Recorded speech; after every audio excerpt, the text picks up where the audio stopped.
We're Susan and Mel Finlay, National Directors of Nation at Prayer.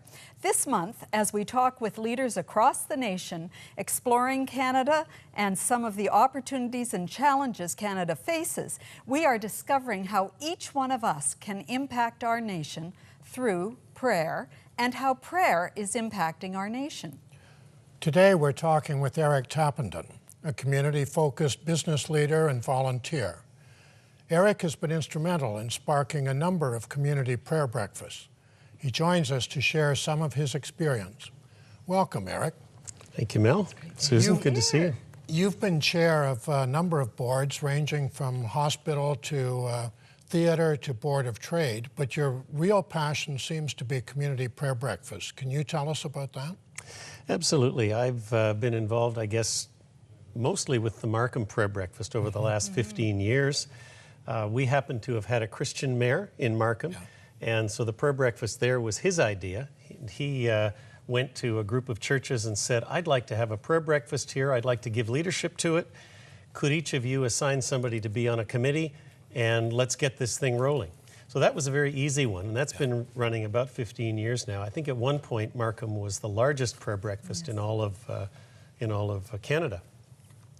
I've gone to the Ontario Prayer Breakfast for probably 25 years, and as you know, there's a prayer breakfast movement out there that has them operating at the national level, the provincial level, the U.S., the national and the state level, and then many municipalities have developed them now.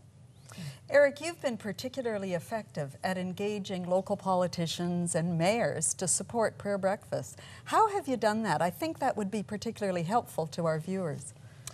I remember when I was a kid seeing a cartoon, it was Bubblegummers, and the little kid said, being a leader is easy. You just find a big crowd, and walk in front of them.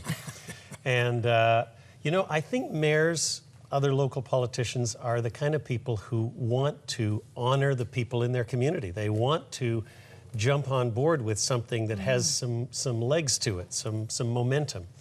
And so anytime we've gone to communities in Richmond Hill or in Stouffville or Aurora, recently Newmarket, Uxbridge, the mayors may or may not be people of faith. They may be people who are keen about the Christian community getting together like this, but almost without exception, they've said, you know what, if the churches want to do this, we're in. And that's been the secret. When the churches have said, we would like to organize this, and we'd like you to be a patron of it. We'd like you to help us give some leadership to this.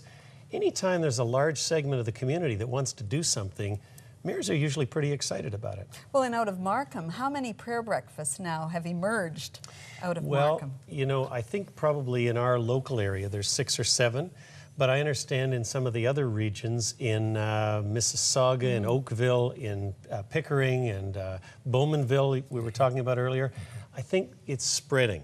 And I think that's just a wonderful thing, because people get together once a year. It's modest in that way, but it's a reminder for the entire year that we need to pray for our leaders. We need to pray for our communities. We need to pray for the people in our communities, and that's what prayer breakfasts do. You know, Eric, we travel across the country, and the prayer movement that you've talked about is really a dynamic movement from Victoria through to the East Coast. And you've been at this for a while. Yep. Do you think that a group of people getting together once a year to pray for community leaders really makes a difference? I do. And, you know, I often get asked, why do you spend so much time on prayer breakfasts? And there's really 2 main reasons. The first one is, it's the one time of the year that the Christian community in its entirety, Catholic parishes, Greek Orthodox, Coptic Orthodox, all the different flavors of Protestants, Anglicans, Baptists, Pentecostals, United, Presbyterian, everybody gets together and focuses on what they have in common, their common faith in Jesus Christ and their common belief in prayer.